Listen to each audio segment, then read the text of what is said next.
Chennai street food bonda and vada இதை நான் பண்ணியிருக்கேன். இது எப்படி வந்திருக்குன்னு பாருங்கள். இதை வருங்க,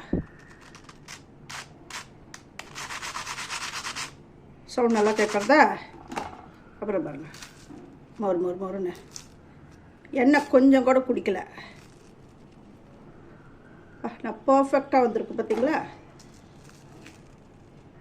இந்த மயிலாப்பூர் ஸ்ட்ரீட் ஃபுட்ஸில் வந்து ரொம்ப இம்பார்ட்டண்ட் வந்து இந்த வடை, போண்டா, பஜ்ஜி இதெல்லாம் தான்.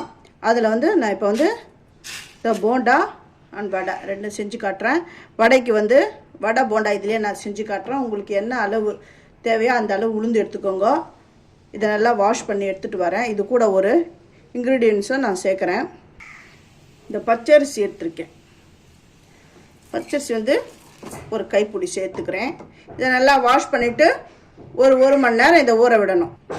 நல்லா இதை வந்து 1 மணி நேரம் ஊற விடுறேன். இதை மூடி போட்டு 1 மணி நேரம் ஊறட்டும். நல்லா ஊறிடுது. கிள்ளு பதம் வந்துட்டு பாருங்கள். இதை வடைக்கு எப்படி அரைக்கணுமோ நல்லா அரைக்கணும். அந்த கன்சிஸ்டன்சி எப்படி அரைக்கணுன்றதை நான் சொல்கிறேன்.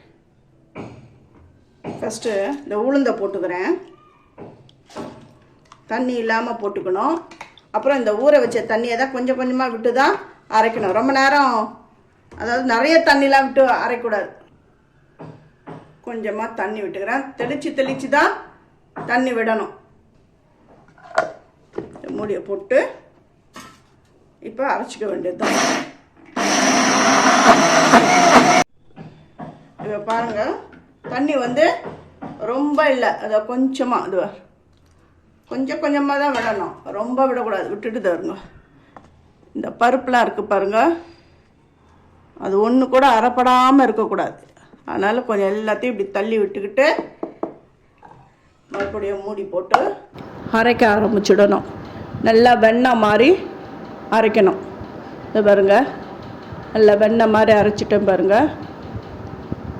அரைச்ச உடனே வடை சுட ஆரம்பிச்சிடணும். நீங்கள் அப்புறம் வடை பண்ணலாம் சொல்லிட்டு அரைச்ச அப்படியே வச்சிங்கன்னு வச்சுக்கோங்களேன், நல்லா நீர்த்துடும். அப்புறமா அந்த வடை வந்து எண்ணெய் எல்லாத்தையும் குடிச்சிடும். சில பேர் என்ன பண்ணுவாங்களா, ஃபஸ்ட்டு உளுந்து அரைச்சிட்டு அரிசி மாவு சேர்ப்பாங்க. நான் வந்து அரிசியை இந்த உளுந்தோடவே சேர்த்து ஊற விட்டுட்டேன். இப்போ இதுக்கு மிளகுத்தூள், உப்பு, பெருங்காயம் போட்டுட்டு நல்லா பீட் பண்ணிக்கணும். அது ஒரே சைடாகவே நல்லா பீட் பண்ணிக்கோங்க. எல்லாத்தையும் நான் ஒன்றா கலந்து வச்சுட்டேன். இந்த வடைக்கு ஊற வச்சேன் இல்லையா, அந்த தண்ணி, அந்த உளுந்து ஊற வச்ச தண்ணியே தொட்டு அப்படி வடை தட்டி போட்டுக்கோங்க. அந்த தட்டி போட எனக்கு பயமாக இருக்குது, எண்ணெய் சூடாக இருக்குது அப்படின்றவங்களுக்கு நான் வேறு ஒரு மெத்தட் சொல்கிறேன். எண்ணெய் காஞ்சிட்டு தான் நான் ஃபஸ்ட்டு பார்த்தேன். எண்ணெய் காயில் இப்போ நல்லா எண்ணெய் காஞ்சிடுது.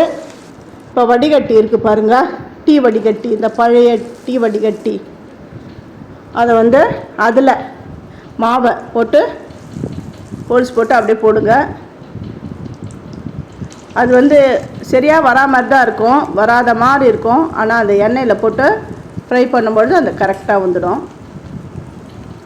இது எல்லாமே ஆடி நல்லா வந்து மேலே வந்துடுது.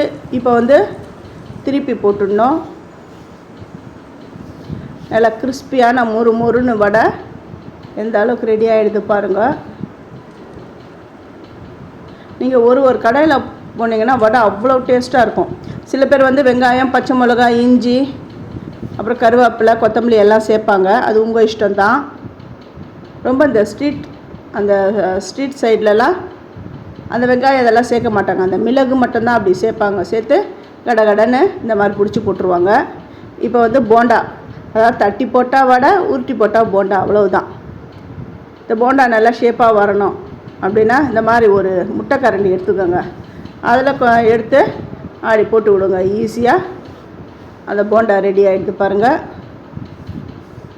ஃபஸ்ட்டு நான் 2 போட்டதுனால அது நல்லா வெந்துடுது. அதை எடுத்துடுறேன். அப்படி போட்டால் ஒட்டுறா மாதிரி தான் இருக்கும். அதுக்கப்புறம் வெந்தவொன்னே அப்படி பிரித்து விட்டிங்கன்னா எல்லாம் தனித்தனியாக வந்துடும். இப்போ பாருங்கள், அந்த வடையை கட் பண்ணி காட்டுறேன் பாருங்கள். நல்லா சூப்பராக வந்துடுது. எண்ணெய் எதுவுமே குடிக்கல. இப்போ இந்த 2 போண்டாவை தனியாக எடுத்துடுறேன். ஏன்னா ஃபஸ்ட்டு போட்டதுனால அது நல்லா வெந்துடுது. இந்த மாதிரி விதத்தில் நீங்கள் பண்ணுங்களேன், அவ்வளோ சூப்பராக இருக்கும். எண்ணெயே குடிக்காது. நிறைய பேருடைய கம்ப்ளைண்ட் என்னென்னா, நான் வடை போண்டா பண்ணும் பொழுது எண்ணெய் குடிச்சிடுது, அதுவும் இல்லாமல் நல்லா முறுமுறுன்னு வர மாட்டேங்குது அப்படிங்கிறாங்க. இதெல்லாம் இந்த ஃப்ரை பண்ணிவிட்டு அது எந்த அளவுக்கு கிறிஸ்பியாக இருக்குது அப்படின்றதையும் நான் உங்களுக்கு காட்டுறேன். எந்த அளவுக்கு நல்லா முறுமுறுன்னு இருக்குது அதையும் இந்த வீடியோவில் நான் உங்களுக்கு காட்டுறேன். போண்டா எல்லாத்தையும் ஃப்ரை பண்ணி நான் எடுத்து வச்சுட்டேன். இது எந்த அளவுக்கு இருக்குதுன்னு சொல்லிவிட்டு நான் எடுத்து உங்களுக்கு அந்த வடையை எடுத்து காட்டுறேன் பாருங்கள்.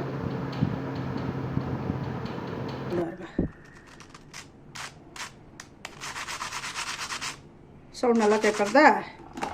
அப்புறம் பாருங்கள், மொறுன்னு எண்ணெய் கொஞ்சம் கூட குடிக்கல. நான் பர்ஃபெக்டாக வந்திருக்கு பார்த்தீங்களா? இந்த வீடியோவை பார்த்துட்டு நீங்களும் பர்ஃபெக்டாக எண்ணெய் குடிக்காமல் நல்ல கிறிஸ்பியான போண்டா வடை செஞ்சு பாருங்கள். இப்போ அந்த போண்டாவையும் நான் உங்களுக்கு எடுத்து காட்டுறேன், எப்படி வந்திருக்குதுன்னு பாருங்கள். அப்புறம் இந்த போண்டா பாருங்கள், அப்படி கிறிஸ்பியாக எப்படி வந்திருக்குன்னு பாருங்கள். இந்த போண்டா கூட பாருங்கள்,